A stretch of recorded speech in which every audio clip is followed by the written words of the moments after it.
All right, welcome everybody. Hope everybody's doing well today. Today is our very first show, and we'll be talking with David Pereira. We are here with Keys to Success. Let me rephrase that.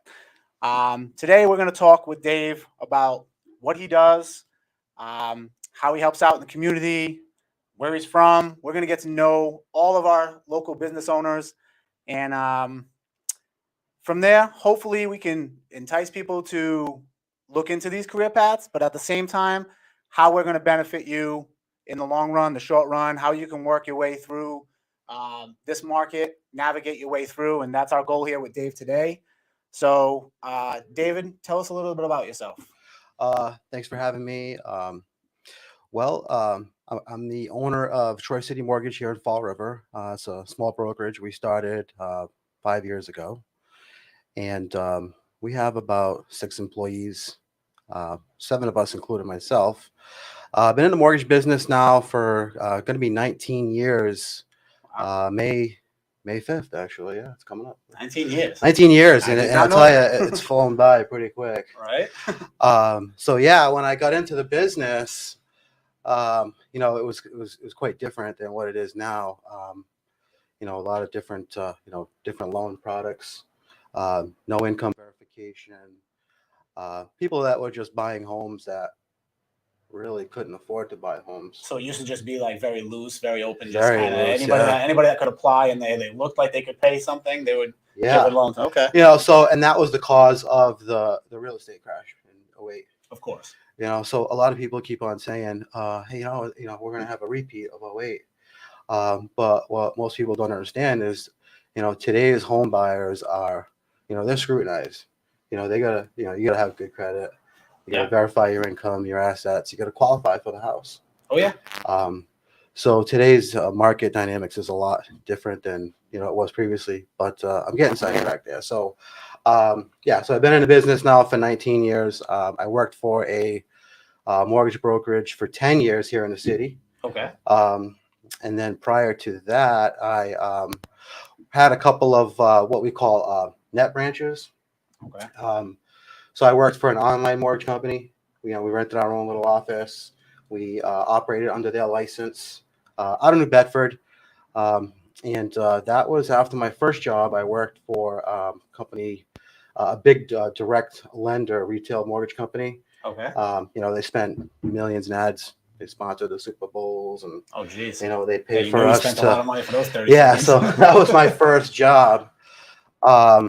How I got into the business, it's interesting because you were asking me, did I see myself doing mortgages when I was a kid? And, the answer is no. I always said, though, that I wanted to be a businessman.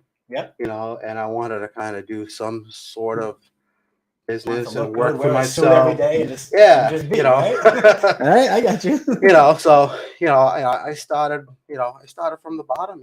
My first job was, as a dishwasher, at 99 right here in the city. Nice. I worked there for 10 years. I pretty much, I washed dishes. I was a line cook. I was a server, bartender, manager. They probably use you as one of the success stories, don't they? Sometimes. You hope so, right? Probably. And honestly, that was probably one of the best jobs I had because, it was very structured. It was a corporate company. They were very big on treating people right. They instill. I've always had a good work ethic, but they instilled this culture in me. Their culture was just work hard, have a good attitude, set goals. Service. Yeah, so those are very important skills that you can get from, working any job. Best Buy, Walmart, BJ's. Yeah. So you can get these entry-level jobs and develop these skills that you're not going to get in college. And I think that's a big thing that people miss today is entry-level jobs are that. They're entry-level. They're to teach you the workforce, the work field, and get you a little, spending money, those kind of things. They're not meant to be careers unless you plan on owning the business, which I do know some people who did that as well, serve pizza and now they own Domino's, So that does happen. But I think if people took that for what it was worth, learning that customer service, learning that culture of, take care of the customer, how to treat people, how to talk to people, how to deal with, negative attitudes and all that stuff in a positive way and move forward. I think that helps people a lot. I think that helps with success in everything you do. It does. I was a recruiter for 13 years. Like it definitely you deal with a lot of personalities, and being able to work that across, I agree. I think a lot of those entry level positions and learning that stuff as a punk kid, like I was a punk kid anyway. But learning that stuff like young, I think definitely helped me maneuver around that. So yeah, that makes sense. I agree. Yeah. So yeah, I mean, I was in the business, the restaurant business for 10 years, and then it just burnt me out. You know, so I got into sales, and I ended up selling a car to one of the managers at the mortgage company in Dartmouth. Yeah. And that's kind of how I got into business. You didn't work for Jeff, right? I didn't work for Jeff. No. Okay. Don't tell Jeff you know how to sell cars. That's it. You're gonna have a new job. I did sell cars back in 03, 02. It was actually a fun job too. I enjoyed it. You know, I'm a people guy. I like people. So people look at me crazy when I tell them I enjoy sales. And sales is fun. I agree. I love sales. You always meet new people. It's always different. Yep. Like nobody ever has the same story. The same it's definitely one of those outgoing jobs. I agree. I enjoy sales. And I mean, a lot of my customers. Oh, you're just a salesman. Maybe so. Yeah, a lot of my customers, they're friends now. You know. Yeah. They come over. They hang out. We hang out. We build go relationships. Out. Yeah. Building that rapport is key in sales. Yep. Yeah, I agree. So little things like that. That's how I got into business. And it's those little things that's helped me succeed and push through. And stay on top of my career as best as I could, without killing myself, burning myself out. Yeah, working those 60, 70 these last couple of years. Labor, these last couple of years have been brutal. With the amount of volume that's been, out there. It's got its good and bad, right? It's keeping you busy, keeping you, but that stress level's up there when you're trying to make sure everything goes right, and you're dealing with lots of money. You're dealing with lots of people's lives. A lot of responsibility. Yeah. A lot of responsibility. Absolutely. So that stress level, just because you're not working, labor-wise, it's still there. Yeah. Yeah. I get it. Yeah, it's not all, peaches and cream like some people think it is. No, there's definitely work involved. But yeah, you gotta be thorough. You gotta be, detail oriented. Attention to detail. I was just gonna say that. Yeah, you gotta be detail oriented. You gotta have a good team. That's important. Yep. I couldn't be. There's nowhere I'd be where I am now without my team. They're amazing. Awesome. You can go on my Google page and look at all the reviews and all my clients. They remember everybody's names. Yeah. They'll come back 6 months later. They'll pull up, they'll do a review. They still remember specifics about their transactions and. Awesome. So it's not just one of those, over the phone or online like you did in the beginning. It's right. Not that kind of lifestyle. It's that personal feeling, that person to person encounter, which again, that's building relationships and that trust. I like it. It's good. We need more of that around here. Because, we do, yeah. When I bought my house, I didn't close on my house until like 9:30 at night. There was so many issues. I was not a happy person that day. Yeah, it happens. And we had already sold our house, so like we were living in a hotel for 2 days because it was supposed to close earlier. So I have some nightmare stories on that. Let me tell you. I love my house. I love how we got it. My realtor, luckily her and the law firm that did it were bulldogs because they ended up finding where the error was, and they were trying to charge me an extra $25,000, and they found that, Yeah. So thank God, But that goes to show you, having a good lender and a good broker that pays attention could have saved me a lot of stress, a lot of trouble, a lot of money. Right. Thank God they found the money portion, but that stress and aggravation moving in at 10 o'clock at night by the time I left there, I was not happy. No. So I agree. Paying attention to detail and having that customer service, that's definitely key. Yep. That's pretty much in a nutshell how I got into business. So what did you want to do growing up? What did you were a kid? What do you remember that you wanted to do? Because nobody even knew. I don't even know. Right? When I was in high school, I was lost. I had no idea what I was doing. I mean, everybody around me was, applying to this college, applying to that college. Yeah, exactly. And it just gave me anxiety because it's like, what do I do? I don't have a plan. Yeah. I'm only 17 years old, and it's living life. I'm having fun in high school. I had fun in school. I was into BMX racing. That's all I really cared about was riding my bike. That's all we did around. Hanging out with my friends. We don't ride our bikes. Yeah, I said, I'll figure it out someday. There. I ended up going to. I remember they had this seminar in the library, and a recruiter came down from New England Tech. Yeah, I ended up going to New England Tech for 2 years. Nice. For surgical technology. I was a surgical technologist. Really? Believe it or not, yeah. See? I worked right here in St. Anne's. No kidding. Yeah, I used to basically right in the OR. We'd scrub up and get all the instruments ready, and I would basically assist the surgeons. No kidding. Yeah, I mean, I did surgery because I lived in the city, so I knew a lot of people. But my buddy broke his foot. I'm putting pins in his foot. Right. My 7th grade 2 years of schooling and you're performing surgery. These doctors are going to be like, why did I go to med school? My 7th grade teacher comes in the room, and I couldn't believe it. We're taking his kidney out. Was he nervous? He's like, crap, I know that kid from 7th grade. I know you from 7th grade. I'm not trusting you to take my kidney. I don't know if he remembered me, though. I mean, when I was in 7th grade, I was, 12? So. Yeah. It was probably, actually, it was like 8 years later. I mean, if you think about it, I was 19. So. Yeah, it's not too far off. No. What else did I actually did a lot of surgery on people that I knew.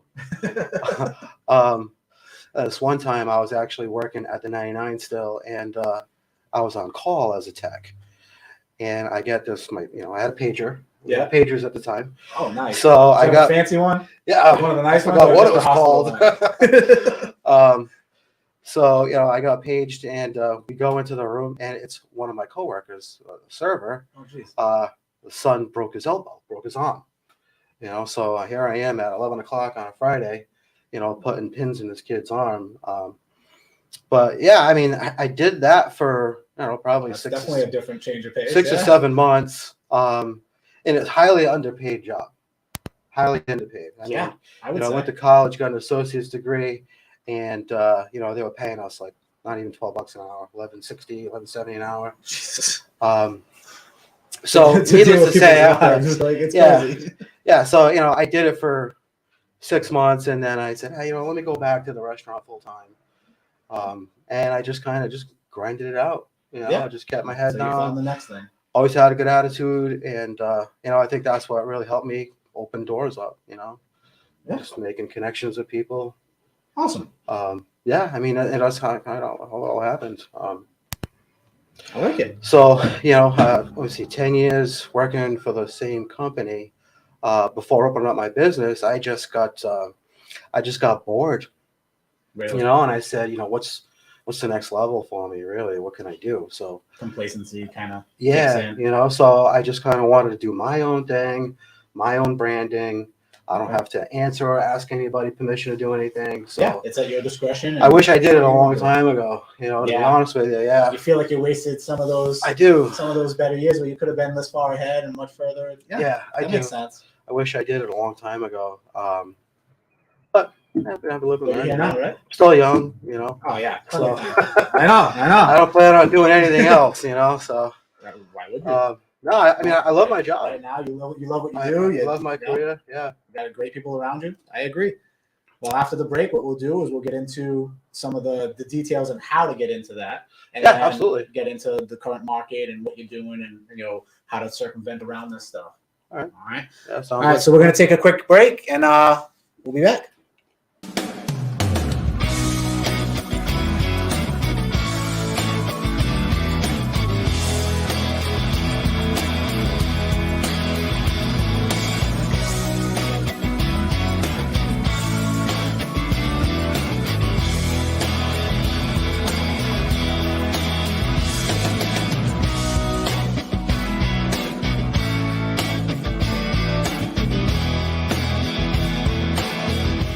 Right there, best month ever, boss. I know, but tomorrow is a new month, back to zero. And with all the nice inventory I have that you criticize me about for buying around Christmas time, Can we just celebrate the night? should be easier to do even better next month. April is even better, guys. But in the meanwhile, congratulations. Great. Good job. Tomorrow we'll Good lose job. again. Good job.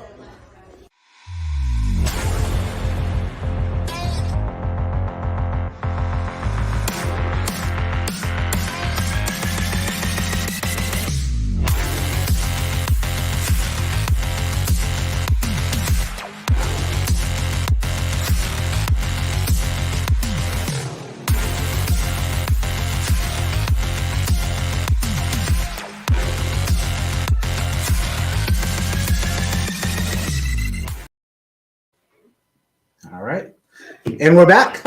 So, if you're just joining in, welcome to Keys to Success. We're here talking with David Pereira, owner of Troy City Mortgage, right here in Fall River. So, we left off with, talking about you and where you came from and how you got started. Yeah. Now I want to hear a little bit about what did you have to go through to become a lender? Like, did you have to go to certain schools? Did you have to go to college? Did you have to take certain courses? What did you have to do? Did you have to be a real estate agent? People ask that kind of stuff. To be a broker, you got to be an agent for so long, things like that. Right. How did that come into effect?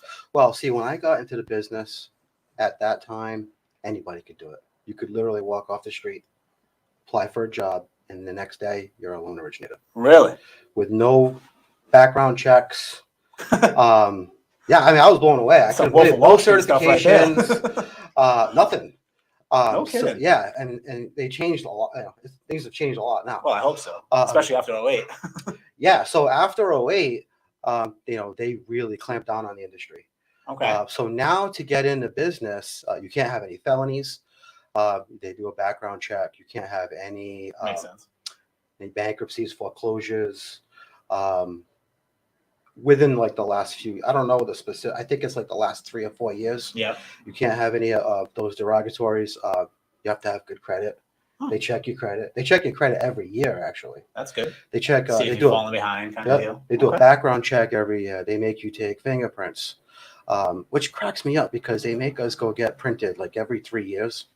It's like as if our fingerprints expire. Well, I think it's I think I it's don't know. more to see if you've been in trouble within that timeline, because we do it on our side. What I do for work. I've always now. wondered that. I'm like, Yeah, I well, got the same If I prints. fingerprint you today, it's only going to show me what when we run it. It's only going to show me what you've done from now till then. So that makes perfect beforehand. sense. So now, if you get in trouble after you've been qualified, we have no way of knowing unless we check it again. Yeah. So we do that now where we check people and we do randoms and stuff like that. And you'd be amazed how much stuff comes up because nobody's going to self-admit anything. You're losing their career, right? So that I understand why they do that. Yep. So yeah, they check your fingerprints. You got to take a 20-hour class, Okay. 20-hour Safe Act class.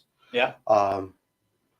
So it's a class on what does that consist of? Is it more it pretty much touches every aspect of the industry. Okay. Income calculation, credit, Okay. the different types of loan programs, ethics. So essentially like a real estate class, but Yeah, But- it's similar. okay. Yeah. Okay. Because I'm actually taking it right now. Oh, there you go. Believe it or not, because so I got grandfathered into Massachusetts and Rhode Island. Yeah. So in order for me to get licensed in other states, I got to take that class. Ah. So I'm taking it right now, and it's pretty simple. Obviously, I Yeah. do A lot it of it's every common day. sense. A lot of it really is common Yeah. sense. Like, okay, ethics is mostly common sense. Do Yeah. the right thing. You Not know, that hard. you just gotta, you gotta know how to use a calculator. You gotta be good at math. Okay. Count me out. Nothing crazy. me out, Multiplication. Fractions, division. Yeah. It's basic. You don't have to be an algebra whiz to be a mortgage. It's your basic Yeah. calculations, Yeah. running percentages and figuring out APRs, those kind of things. Exactly. So, Right. so I'm doing that right now, so that I can expand into Florida and Connecticut, and I'm possibly thinking about New Hampshire. Okay. I have lots of clients asking me about, lending in them states. So I figured why not just grow into it and start doing it. Yeah. So yeah, you take the 20-hour class. You got to take a 7-hour state-specific class. Yeah. And then you're going to The do laws an and additional. regulation. Yeah, you got to do 8 hours total in Mass. So the 20 hours. That's not too bad. Yeah, and then 8 hours, and then you got to take the exam. Okay. So the exam, some people have to take it once or twice. I'd say it's probably comparable to the real estate test. Yeah.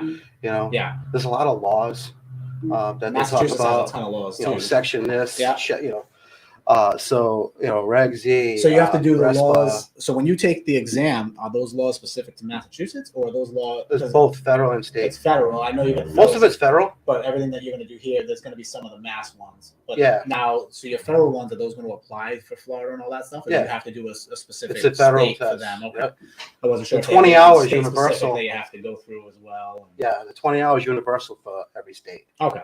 and then each state has their own specific Yeah. tests and class. That's what I'm saying. So how do you do that? You have to register with each one of those states. Oh, you there's a wanna ton be of in, classes or online. You There's just just Google online it. stuff and you can do it. Yeah, mortgage, loan originator education, and you'll find there's a lot of great companies out there that have interactive online courses. You do it at your own time. Yeah. I just that's how I just did my real estate course again, because the last time I did it, COVID happened. Yeah. And I couldn't get in time, and then I worked. My for the favorite military, one so is it's the done. Knowledge Coop. So if you Google the Knowledge Coop, there's these two guys, Steve Perry. I forgot the other guy's name. But they do it's like a podcast setting like this. Yeah. And they narrate, every section, and they use and they act out like the case studies. Yeah. And they're hilarious. They'll do like an improv type. Yeah. See, I like that. I learned better that way. It keeps me engaged Exactly. the whole time, Correct. as opposed to just scrolling. It's like, oh, I gotta hear this again. See, for me, I drive a lot, so to and from work during the day. So for me, it's audiobooks and all that stuff. So when I had to do the online class, so I listened to it a lot, but it was video based. Yeah. And believe it or not, like even while talking, he did a great job of kind of like, well, that kind of sounds foolish, doesn't it? Well, that sounds like it should be a test question, doesn't it? He was kind of, he tried to make it as fun as he could, because it's dry. A lot of it's dry, and it's like, It is, yeah. But at the end of the day, I like those guys that are animated and make it fun. So Yeah. that would keep my attention. I agree. But I think honestly, that initial part, that's all the education, the certificate. I think that's the easy part. Yeah. I think the hardest part really is, how am I going to get my business now? Because you're basically an entrepreneur. Yeah. You You got to find the customer somehow. You got to find your business. Yeah. That's the hardest part. So Okay. you got to get out there. You got to network with people. Yep. You got to build relationships in your community. It's the marketing. Yeah. You got to market. That's what I love. That's what I went to school for. yourself. I enjoy that part. Yep. No, I agree. You got to be good. You know, you got to be good at what you do and passionate about. You got to answer the phone. Yep. Some people get a that's little like too the excited number one. They don't answer, huh? That's like the number one complaint that realtors have about mortgage people, is that some mortgage people just don't answer the phone or get back to you quickly. Yeah. And it's the simplest thing to do. Yeah. Whether if you don't, and a lot of these guys, they don't answer the phone because they might not have the answer that the other person's looking for. Or they feel that they're just too busy, and it's like I'll answer the phone. Kind of thing. I don't care how good or bad the news is. I'm going to answer the phone. And I'm going to tell you, what the answer is. Exactly. I'd rather get it out of the way and done instead of avoiding it. You're avoiding the inevitable. It's got to happen. Exactly. Okay. So you got to be straight with everybody. Other than that, though, it's a great business. Once you build your business and your client base and your referral base, you could do pretty well. You can make a good living. Absolutely. I imagine so. I see the interest rates going, so I can imagine. Interest rates are going up. That's like the talk of every loan officer online, every forum is ready to jump off a bridge. Yeah, and you see all the crazy talk and say, oh, it's because of this, it's because of that. What's the reality? What's the reality of all of it? Like, why is this market so crazy right now over the last, I'd say 2 years? I'd say really over the last year has been really crazy, but I'd say the last 2-3 years has been kind of like, you've seen it coming, but not this fast. It's bad right now. Like, ultimately, it just comes down to supply and demand. Let's go back to let's talk about supply. So, 10 years ago, if you stopped paying your mortgage, you're going to get a notice of default within 120 days. And then they're going to they may or may not try to work with you. Yeah. But 10 years ago, you'd probably be doing a short sale. Where you're selling your house for less than what you owe. Just to cover. Just to get rid of it. Just so the bank you don't even hear the not term hold short it. sale anymore because everybody's houses are worth so much. But there's not as many foreclosures either, because the banks today, they're working with people. Yeah. If you fall behind, they're not gonna forgive. Let's say if you stop paying for 6 months, they're not gonna just forgive that 6 months. They're gonna let you. They're gonna say, all right, you're back on your feet. Great, we're happy. We don't want to take your house. Yeah. Once you stop paying, it does them no good. Right. Banks don't want to hold the house. They don't want to foreclose, so they do a loan modification. Yeah. And then the person starts paying their mortgage again. That 6 months worth of payments that they didn't pay, that gets put on the back end as a second lien, no non-interest bearing. Almost like a forbearance, but yep. Okay. Basically, yeah. And then they don't pay it unless they either refinance or sell the house. Okay. So but they got to pay it as a lump sum. It's not. They pay it at the end as a balloon payment. Yeah. Okay. All right. Yep. So people are doing that. Lots of people are doing that. Really? Lots of people are doing that. And that's why you're not seeing a lot of foreclosures. Okay. You know, Which is so that affects the supply. Okay. You know, so everybody's holding on to their homes. When you look at the stats, year over year, this year over last year, we have 40% less inventory, Wow. and we have more buyers. Which is also crazy right now. It's insane. Yeah. You know, for every, you know, open house you go to, you know, you got 10, 15, 20 families. Yep. I watched it. You know? While I was looking, I almost gave up on looking because it was just, you know, people coming in. And it's like, oh, here's my suitcase. Nope, cash offer. There you go. It's like, you can't compete with that sometimes. You can't. Yeah. How do you come in with 800,000 cash? It's like, oh my God. There's a lot of cash buyers out there. Yes. I've had a lot of my buyers putting in bids 30, 40, 50K over, and they're losing to cash buyers. I just saw one lose a bid $85,000 over, and she lost it. Yep. She still lost it. Like, what are we doing? It's pretty crazy. I am starting to see it cool off. It's not as bad as it was last year. No. Or even just 4 months ago. I think 2 weeks ago was the first time I saw our house actually go down in price for a change. Yeah, I'm starting to see the price first time cuts. I saw that happen. Yep. So I you've see seen that as well. You've been seeing a couple? I'm Okay. seeing price cuts on the daily now. Okay. Yeah. But sometimes I think it's maybe the realtor just not pricing it right. Yeah. Well, You know, I mean, right now they just think it's the market's hot and we can sell for whatever, and you know, right? I think greed plays a little bit of a role in that with some of these realtors as well. Yeah. But I've also seen it where some of these houses, like, I wouldn't pay $300,000 for that house. You're crazy. Yeah. You got 2 beds, 1 bath. You're paying $450,000. Like, it's got 1,100 square feet. What are you doing? Yeah. But people want to own that house so badly they don't. Yeah. I think that's a bit far. But then I look at some of these houses and it's like, all right, well, I can see why that house is valued that way.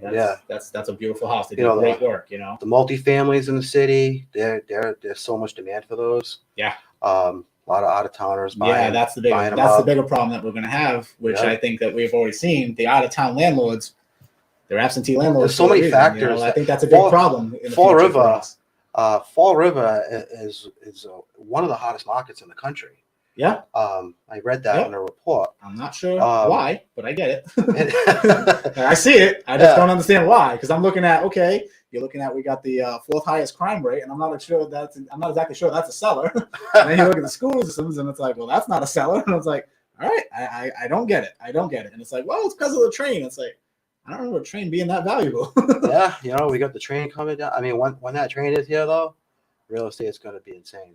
If you think it's bad now. Yeah.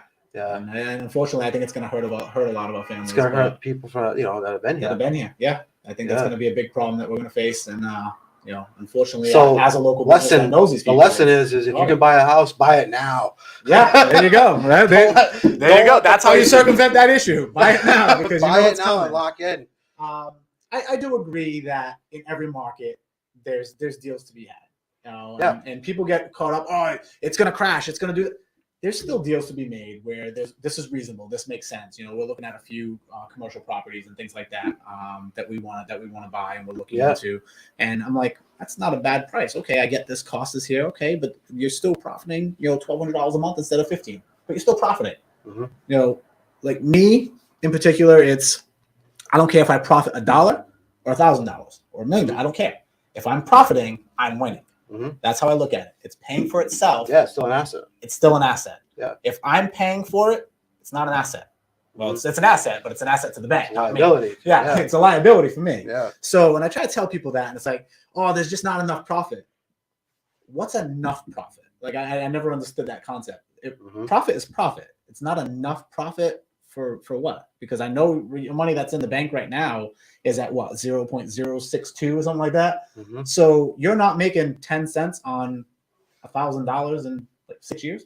It's insane to me. Yeah. The Meanwhile, that home can appreciate correct 5% annually, significantly, conservatively. Correct. And your money is going to be worth 20, 30, 40, 50 grand.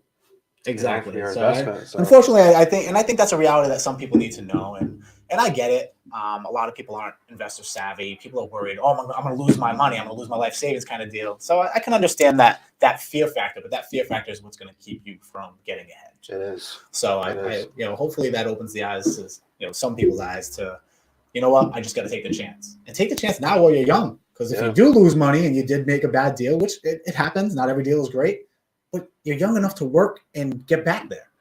Yeah. You want to make this deal later when you're 50, 60 years old. You can't work like you used to. You can't put in that time like you used to, and you're not going to make that kind of money like you used to. Housing is going to be in 10, 15 years. Correct. If it's going this crazy now, and it's not just here. Like everybody's, I'm going to buy down south. I was like, listen, I look down south too. I'm looking for Airbnb homes. I'm looking for vacation homes.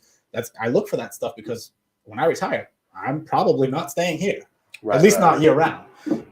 So at the end of the day, you see those prices too. They're up there. I got friends that are realtors down there, and the prices are going up. So it's not just happening here; it's happening everywhere. It's just happening here much faster. Yeah, it's every market. Yeah, every market. It's just much faster here. Yep. Interesting.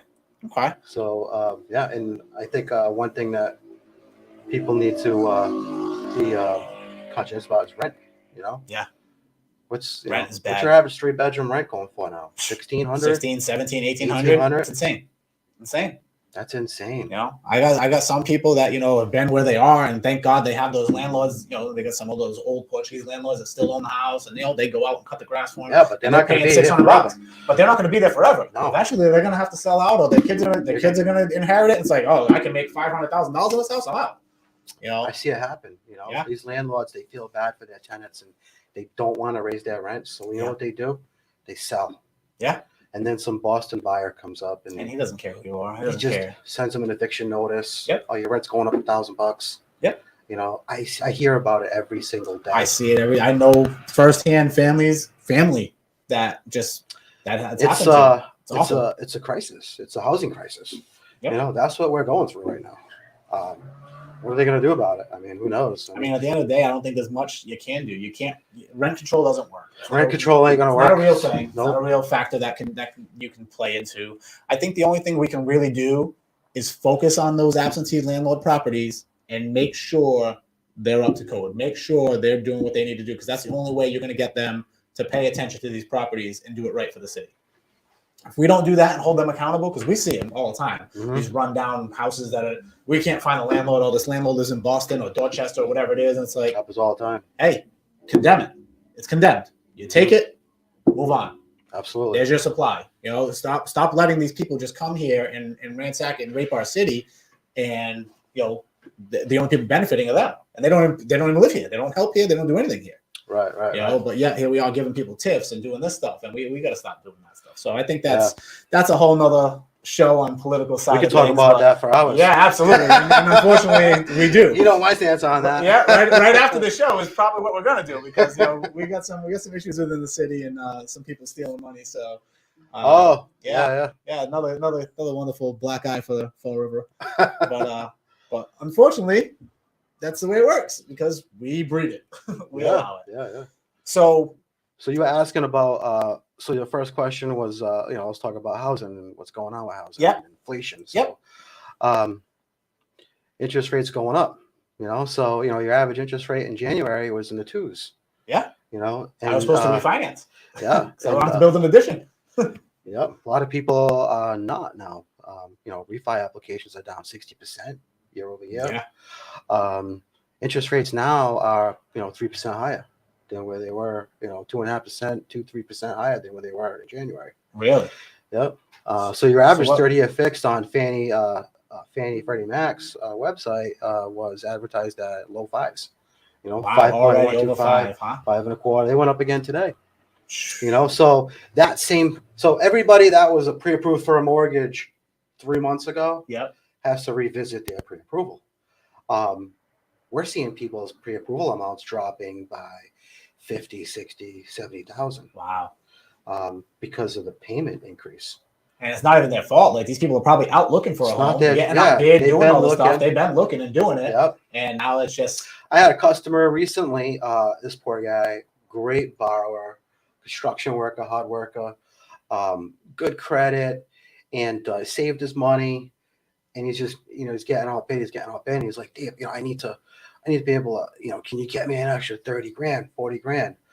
And he's like, well, what if I get a gift from my parents and I put $20,000 down? Yeah. I said, that's only going to get you $20,000 more. So I told him that gets you that exact number of value. Yeah. I said, listen, your truck payment, you've been making payments on this thing for 3 years. why don't you put 10 grand on the balance, refinance it to the longest term possible. He knocked his truck payment down from almost 600 to 240 a month. Yeah. You know, we were able to bump his pre-approval up to, you know, he was at like 410, 420. Just by doing that, you know, we gave him an extra $40,000. Wow, really? Yeah. So No kidding. it freed up his debt It ratio. frees up that debt to income ratio. Yeah, debt to ratio drops. It's crazy. So just a little tweak like that. The following week, he went out, put an offer, and got accepted. Oh, that's good. You know, so little things like but that. Those are the things that you guys do. And you work and you try to find a way for your clients. Yeah, we get creative. Awesome. And, you know, one of the things I do with my clients, that, you know, I like to break it down into just simple math for them. Yeah. You know, when they meet with me, you know, I print up this worksheet. You know, I show them how much they make a month. Yeah. Explain to them. Say, listen, the lender is only going to, you know, we're only going to lend you money based on a percentage of this monthly income. Okay. You know, so if we translate that percentage into a payment, this is how much of a house you can buy. Okay. You know, and then let's look at all your makes debt. it simple. I like that. We look at their debt too. We say, okay, now let's take your debt and add it with that mortgage payment and see what percentage of your income is being utilized for all your debt. Yep. And let's see where that puts you. And when I show people these numbers, they don't even realize they how get much it. money It clicks. but they don't realize how much money they're actually wasting on debt. Yep. You know, that's a big thing that people don't understand either. Because Yep. we don't teach it. We don't teach debt. Well, that's We the don't thing teach. is people don't understand it. Correct. When they see it broken down like that, they're Yeah. like, oh, now when they leave my office, they got a plan. They know what they got to shoot for. Yeah. And you know, having that little bit of guidance, that little bit is all the difference. I've in the had world. people come to me. Now they know for future. Now they know, and it's like their lives change almost instantly. Yeah, literally. Yeah. Yep. Awesome. Yeah, I mean, people come to me all the time. And I talk to so and so. I talk to this person. I talk to that person. They can't help me. Did they tell you why? No. You know, like they meet with me. It's not a quick sale for them. That's all it is. No. Yeah. Oh, sorry, your credit's not good. You Yeah. know, did you tell them why? Like you're not. Can you tell me what I should do to fix it? Like help me. You've got to tell these people what to do. Yeah. You know, what are you going to do? You got to map it out for them. A lot of people don't want to take that time because that's not a quick sale for them. And yeah, but you have to. That's not the customer service. It's not always about the sale. It's about helping people. Yep. You know, and that's what people forget. Yes. You know, which is why you were my first guest. Why I had you on here, because you do that. You do go above and beyond. You have to help people. Yeah. I do loans all the time. Sometimes I don't make any money on them. You know, because the person can't afford this or the person. Yeah. To make the deal work, no problem. We're not going to make any money on this. I did a deal last month. I lost $1,600 because it was the right thing to do. Customers in their condo. They were living in a hotel. They sold their house. Yeah. They were buying a new construction condo. Okay. And the construction got dragged out. And the customer did a couple of things on their credit. So it changed a couple of things with the approval. Yeah. The end result was they had to put more money down. And we had to waive, you know, I had to have the attorney waive some fees, and we had to manipulate the numbers to make it work. Yeah. You know, and it resulted in basically Troy City just saying, hey, we're not going to make any money on this. Sometimes you eat it, but you take took a care loss, of the client. paid the attorney for their fees, Yeah. And made the deal work. But you know what? That customer, they're going to refer their friends, their family. Yeah. So that $1,600 is not a loss. To me, I look at it as an investment in future business. Taking care of people, you never know. You never know who you're taking care of, and you don't know who they know. When I taught soldiers how to recruit, it's the same thing. Like take care of everyone, like they are your family. If you do that, they will always take care of you. Absolutely. And that constant rapport, that constant recognition of your people understanding who you were and they knew you were looking out for them, makes life so much easier. You know, you might lose on some, but at the end of the day, the overall is a gain, and that's key. Overall is always a gain. Yep. If you just look at it that way, it's always going to come back to you tenfold. Okay.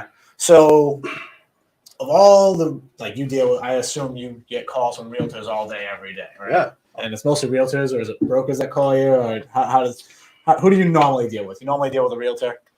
The realtor agents, yeah. Okay. Yep. Do you have like certain ones that's like, I don't want to answer this call? Do you have one or two of those? Yeah. Yeah. A couple of them are kind of There's a couple of pain in agents the ass. out there that they're just not pleasant to work with. Yeah. Yeah, like this is a business, a people business. Yeah. You They know, kind of just expect it to be done, and there's no um, courtesy to it, or is it just some agents they just feel have entitled? this. They just like talk down to people like you're inferior or Yeah. like they're better Yeah. than you. You know what's funny is you can see that in agents even before they're dealing with you, and it's like, I know a few of them, and it's like I know some that are amazing and great that I'll always go to and Yeah. I'll always refer to. And I mean, it's like, so I can fortunately, imagine what you deal with. Like, yeah, I mean, I deal with all kinds of of course. characters. Thank God, though, around here, there's a really good group of agents. Yeah. That are just they're just so pleasant to work with. Yeah. Well, they understand. It's like it's a process. Yeah, it's not something I can just do right now. You have to make an extra. I mean, if the shoe fits, wear it. But like, if you think that you're an asshole, maybe you should reevaluate your attitude because it's costing you business. Yeah. I don't want to put don't you be to an the front asshole. of the line, and if you're calling with that kind of attitude, like I don't want to put you to the front of the line. Like, hey, listen, I'm going to take care of the people that are respectful and understand it. It's from agent to agent. Like I hear it from other agents, like, oh, this, they complain to me about like the gossip between agent. the agencies a whole nother fun topic. It's like, oh, really? That's awesome. But the best advice I can give to realtors is just try to be pleasant with everybody, because the end goal is everybody's trying to get to the closing table. Yeah. Everybody's trying to make the transaction happen. Not every transaction is smooth. Yeah. Most of them are, but from time to time you run into things that come out of left field. I can imagine. And yelling and getting upset. And then it's, I didn't catch this in the beginning. Well, listen, I got 30 other people. I can't catch everything all at once, but be lucky we caught it now and not after the fact. Right. Like, be happy we at least caught it. Yep. My boss always says, my commander always says, like, I want to get to yes. Like, help me get to yes. And I think that's one of the most positive statements ever. Like, okay, we all want to get to yes, just work together. But I was curious about that. It's like, I wonder if you have like those specific agents that you deal with. It's like, not her again. You cringe. There's a couple of cringe-worthy guys. There's some cringies. But then there's some great ones that kind of make. But thankfully, they're not that busy though. Some of those people. So. Well, I can't imagine. You don't run into them often. it's almost like there's a consequence for that mentality and attitude, right? I mean, most of the business is done by most of the same agents, and like I said, 99% of them, they're great people. Good. Great people to work Makes with. life a little easier. Yeah, when I haven't had a deal with an agent, we call them up. Hey, we're looking forward to working with you again on this deal, and you were awesome last time, and stuff like that. That's how it should be. Yeah. Positive energy. Yeah. Hey, let's tag team this. Hey, this appraisal value didn't come in. Hey, everybody wins. Let's call each other and work together. Through it. Instead Don't yell at me because the value came in low. Like, it's not my I'm not fault. the appraiser. It's not my problem. Let's look at this together and let's put together a plan and make it work. Correct. Let's see what we can do in a positive way. It's gonna get there. Exactly. Yeah. No, I agree. So for somebody, say you got new buyers right now. Yeah. What is your recommendation? Do you think, even in this market, even with these rates, everything going on, do you think that new couple looking to buy a home, do you think now is still a good time? In just your personal opinion, like, do you think now is a good time still? I think so. Yeah. I mean, obviously it depends on what their capabilities and that kind of stuff. I get that. But I just mean like the market wise as itself. The numbers just got to make sense. Because I still talk to people right now till this day. How much are you paying in rent? Mr. Jones. Oh, I'm paying $2,300. And these people renting out a 3-bedroom, 1-bath house. Yeah. That's, I know people doing that in apartments. It's insane. Yeah. Not even a house. So that person could go out and buy a $450,000 2-family. Yeah. Rent out the 2-family.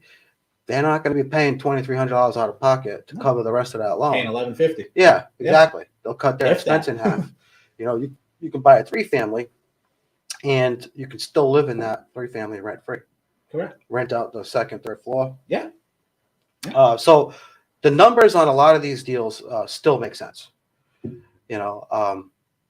tough. You still see some of these 3 families at almost $700,000, and it's like it's a 3-family. It's not even like a 4 or 5 or 6 family. Yeah, one just It's a sold on 3 4th family. Street for almost 700,000. I think I see one on. I thought I saw one on Brayton Ave. I think it was for 679. It's like, no, like Yeah, that can't. 679. 679. The thing is, you got to rent them out, and you got to get the rents. Yeah, You and know, that's so hard the to do landlords, because a lot of people can't afford that kind of rent either. So the landlords have to charge, Yeah. $1,800 in rent. Yeah. And the thing is the demand is there. I talk to these landlords, and they put the ads out there, and they're getting 50, 60, 70 inquiries. Yep. It's insane. Like I said, we're in a housing crisis. I don't know how it's going to end, but I can't see it. I we can't got see it some of going these, well in the long run. I think something has to be done. Correct. Something has to be done. I don't know how much vacant space we have in some of these mills.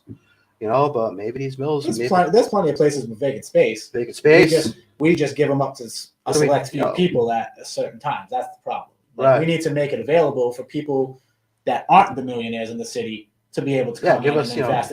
Help us out. Give us little guys some grant Exactly. money or something. Exactly. Like, listen, we'll pay extra We'll do it, in taxes. We'll pay your scam water fees. We'll do that kind of stuff. You know what I mean? Like, I'm all for making it work, but like, help out those little guys. Help out somebody else. Why doesn't the city put a program together? Like, okay, listen, like you have this, and this. This is the collateral. You all come together. You do this. Like, let them do it. Let them figure it out. But at the same time, what'd you lose? At worst case, the city gave up land. Those people didn't come through, didn't pay for it, whatever it is. Now the city has properties. Okay, now it belongs to the housing authority, and then you sell it off later. Whatever it is, the city doesn't lose. The city can make money. The problem is, in this city, we just don't have any. Well, one, we have zero leadership, but we have no imagination. We have no original thought process. We're just going to do the things we've always done, the same nonsense we've always done, and I think that's a big part of it. But there's plenty of land in this city. Plenty of land. Right. There's plenty of land to do a lot of things and get these kids off the streets and do that stuff too. But again, that's another show. So we have that show at 7 actually. But yeah, that's what we have Colin for. Colin loves those shows. That's right up your alley, but That's right up his alley. He loves those shows. But realistically, there's a lot of space out there that we can do things and we can do it. But unfortunately, we only take care of a select 4 or 5 builders and the donors and those kind of people here, and that's where the people suffer. So there's things we can do to ease this pain, and we just have no imagination to do it. Right. So, I mean, outside of that, I think it was eye opening. Do you want to so the average person right now, what's the minimum they need really to even be eligible for whatever one? What FHA, a mortgage? USDA? What's the difference? How are they eligible for that? The most common loans that are written today are your FHA loans and your conventional loans. Okay. A lot of the community development in Fall River, they have a down payment assistance program. No, a lot of people probably don't know that. Yeah, so the city of Fall River has a department called community development, and they'll give you up to $10,000. I've done it a few times. Oh, no kidding. It's a great program. Probably should have called them. The problem with it, though, is they have these restrictions where, if you're a family member of 3, you can't make more than like $55,000 or $60,000 a year. And your income to debt ratio has to be less than 45%. Well, you can't live off that kind when of you money. do the calculation, it's like $180,000 house. Yeah, that doesn't. You make can't find sense. $180,000 house. Of course not. You can't find a condo for $180,000. Yeah, so it makes no sense. All these grants and agencies and programs, the housing markets outpaced them. Correct. So very few people qualify for the zero down loans that have you got to be like Fannie Mae has a Home Ready, Freddie Mac has a Home Possible program. You got to make 80% of the area median income, which is like $70,000, and then you got to be 45% of that. Good luck in this city. Is your debt ratio limit, and that caps you out on a single family. Well, gosh, at today's rates now, probably $300,000. At $299 interest, you were probably capped out at $350, $360. You can't find a house now for that price. I think I just saw like a small one in Freetown come up. I think it was like $279. I'm like, wait, what's wrong with this? Yeah, something's wrong. Oh no, it wasn't Freetown. It was Keeley Street. I'm like, $279. That's not normal. Yeah, it's a small house. You know, So a lot of nothing lenders crazy. are. It's almost like they turned a garage into a house kind Yeah. of deal, you know. But hey, you know what? If somebody can benefit from that, great. But I think they're just kind of throwing everything up there now. Yeah. So there are a few that still work, that will Yeah. give you a grant, help you with down payment. But your typical FHA, go down to 580. If I've done a Not couple bad. of these. It's not bad. Yeah. You're going to pay, the interest rate is going to be higher. Yeah. I of always, course. when I get They're higher somebody, risk. yeah, when I get somebody 580 to 620, I have this program. It's called Credit Essentials. Okay. And I print up the report, and it tells the customer step by step, hey, listen, your credit score has the potential to go up 50, 60, 70 points. This is exactly what you got to do to get your score up. Nice. So customers leave my office and they know. I think a lot more people need that because they don't know. Like, they don't know how to work. People get this credit card saying, "Oh, I got to pay this off," and they'll pay that off, and it actually hurt their credit more than help them, and they don't realize that. So I think programs like that are essential. I think we should be teaching people to use programs like that. Yes. The city should have something like that where they go and work with people to do that because Yes. then that'll help. Also, ultimately, that market. They should be teaching this to our kids in school. It should be in school. Correct. We say this all the time. Why did it education take system is so outdated? It's ridiculous. Yeah, so outdated. We're not teaching kids to survive. We're teaching kids to work for somebody else. DeSantis, he's putting financial literacy as a mandatory class to graduate. Yeah. Yep. Why isn't the whole country doing that? Well, we used to have that. We used to have economics class. When I was in I had Berkeley, economics. we had economics. He was a mean SOB, but we had to pass that class or you weren't graduating. I remember I got a C. So economics wasn't my thing. Yeah. But school wasn't my thing back then, And then I went to college and got a 4.0 GPA. You know what I mean? So I hated high school. I hated going to school because I was bored because it was the same nonsense. Yeah, even in college though, they don't teach us that stuff in college.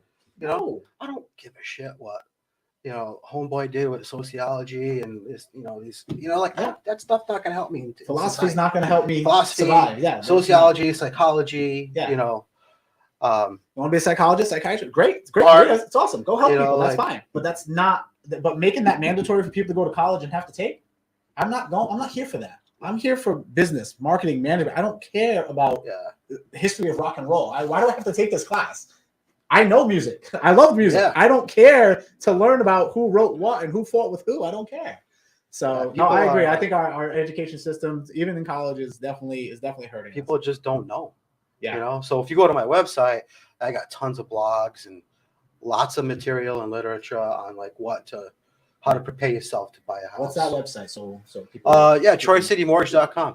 Yeah. It's right there. There you go. Just want to make sure. Yeah. TroyCityMortgage.com. There you go. There's 90% of your answers. And if you have questions, feel free to call David, anyone on his team. As you can see, he's always willing to help. He wants to work with you. He wants to get to yes. He wants to get you there. I highly recommend it. Yeah, we're a local independent mortgage broker. So you want to work with an independent mortgage broker because we're a small business. We don't have Super Bowl ads. We don't have, You're not the big banks. We don't have these ads playing at primetime television, and we're a small business. We have access to wholesale interest rates with multiple wholesale lenders that compete for our business. So when somebody calls me and says, "Hey, Dave, what's your rate?" I'm going to 5-6 different investors. Yeah. And I'm getting the customer the best rate. Of course. My overhead. That's a little bit of your job to try to get the best rate and get my the deal. job. Absolutely. So I have a small office. I got a little overhead. And some of these big companies, these big direct lenders, these retail lenders, they've got HR, payroll. They've got all kinds of management and payroll. Who pays for that? Of course. Customer pays for that in their rate. Absolutely. So I did a comparison the other day with a direct lender. My interest rate was 0.875 lower than what they were offered. Wow. Yep. Big mortgage company out of Rhode Island. Yeah, I wonder why. So someone's wall is getting somebody's getting greedy. It's always somebody getting greedy. We're not looking to make $1 million, we're just looking to make a little piece. I am. I have a set goal in mind and I'm gonna get there. Yeah. Not off you though. So we're not looking to get rich off of every client. No, and that's the key. You'll get there. I'll meet my goals by helping you meet your goals. Yeah, Exactly. that mentality. We're gonna Everybody, make money. everybody's successful. Yeah, we're going to make money, but we're not going to make as much as this online bank is going to charge you. Correct. I had this one customer. This is a great story. There's this lender that's a big online lender. I'm not going to say their name, but I'll give you a hint.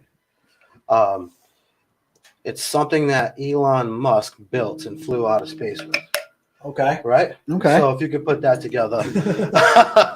So so my client was selling their home.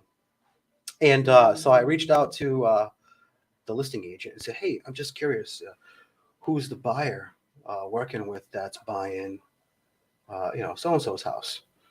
And when he told me the name of this retail lender, I called his agent and I said, hey, in my experience with working with this particular bank, they have excessive fees, closing costs, and their interest rates are usually a lot higher. I left him a message. That agent never called me back. So I had a copy of the purchase sales agreement because my client was selling the house. Yeah. So I had to have a copy of it. And on the purchase and sales agreement, you have to list the buyer's address. Yeah. So I printed up a proposal and I knocked on the person's door. Complete stranger, knocking on the guy's door. And I introduced myself and told them what I knew and who I was, etc. They invited me in. I didn't know this was a thing you could do. Yeah, so they invited me in, and I sat at their dining room table with my numbers, and they printed up the paperwork that they got from, I could say Quickie. Yeah. That's the name of the company. That's the short name that we use. So they printed up Quickie's docs, and we did a side-by-side comparison. My interest rate was 0.25% lower, $7,000 less in fees. Wow. $7,000. Young couple. That was the issue with my house. They were trying to charge me $24,000 in fees. It was insane. This is a young couple. Okay. Stay-at-home mom. This kid's busting his ass, going to work every day, putting his boots on, waking up at 4:00 in the morning. And this big, giant retail companies, they don't give a shit. They don't care. They're going to charge this kid $10,000, $12,000 in fees. Their only job is to make money. It was ridiculous. To make as much as he couldn't believe it. He was skeptical.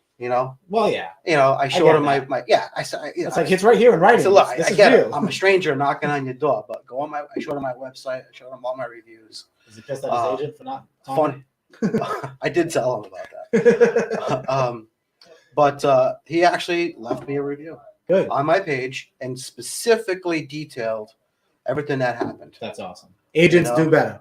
Call people back when you can save your clients money. Yes. Help people out. Work with an independent mortgage broker. It's not going to affect your money. You're still going to make your money. Your money's on the sale price. Exactly. help everybody out. But I love that story, and I was in my office, and that's what I said out loud to everybody in my office. Said, God, I can't believe these people are working with Quickie. They have no idea. And when the realtor wasn't calling me back, I said, I gotta go knock on these people's door, and I gotta tell them about this. Yeah, you almost feel bad. Like you almost feel like you could. I was obligated. Yeah, you feel like I need to do something. Yes, and that's it was right in the city. Moral code is there. It was right in the city, and everybody in the office said, "You're not gonna do it." I said, "I guarantee you, I'm gonna walk to these people's house right now, and I'm gonna come back with all that paperwork." Yep. Yeah. Don't tell me. An hour later, I walked back in the office with everything I needed to do their loan. Awesome. They were so happy. The wife was like, that's $7,000. That's going to allow us to get new furniture. Yeah. They just had a kid. That's a big difference. They're like, we're going to be able to get so much more new furniture for this house. That's a big difference, especially in a one-income house. That one transaction cost of living affected these people's lives like big time. Yeah. And because they worked with me as an independent mortgage broker. Awesome. So awesome. And we do that all the time. Hopefully more business owners can be that way and look out for the customer for a change. Right. And take care of them for a change. It'd be nice if everybody did that. We'd be that much happier and that much better in life, right? Yeah. So I try to do it here. I try to keep my costs on everybody else's. I try to do it, So, we'll see how it goes. But I appreciate your time. Yeah, that was great. On. Yeah, can't wait to come back. And we're gonna have you back. I figure we'll look at the rates now. We'll look at the rates and say, 6 months from now, we'll have you come back on and be like, Yeah. okay, what's going on? What do you see? What are the trends? And maybe we can continue to help people. And it's like, okay, what do I do now? I always like to continue to help people investing, especially, and people just starting off. I feel like you get to see that finished product. You genuinely help somebody get ahead. I like that. Yes, So that's what I do with a lot of investing. That's why I always tell people for free, hey, I'm buying this stock at this price. So I try to give them some not financial advice, but at least let them know what I'm doing, and maybe if it works for them, it works for them. Yeah. So I like to help people, and I see that you do too. So I want to. 6 months from now, we'll have you come back on, and we'll definitely go over the new numbers. Yes, I want to put a shout out too to Walsh Title in closing. Absolutely. Pat Walsh is out of New Bedford Realtors. Great guy to work with. They crush it over there. Yeah. Yep. Everybody loves it. I haven't got a bad review yet because I had to check on it before I advertise. Yeah. So I got to do my research on clientele too. Call Pat Walsh. She'll hook you up with your closings and title needs. I think that's it for today. I don't know. Anything else? No, I think we're good for today, and we'll cut that one. If anybody you know is looking to purchase a home or get a home equity loan, etc., consolidate debt, give us a call. We're a local small family-owned business. We love working with the community, and we'd love to help you out. Absolutely. So you heard it here. This is the guy to call. All right. Thank you for joining in. Welcome to Keys to Success.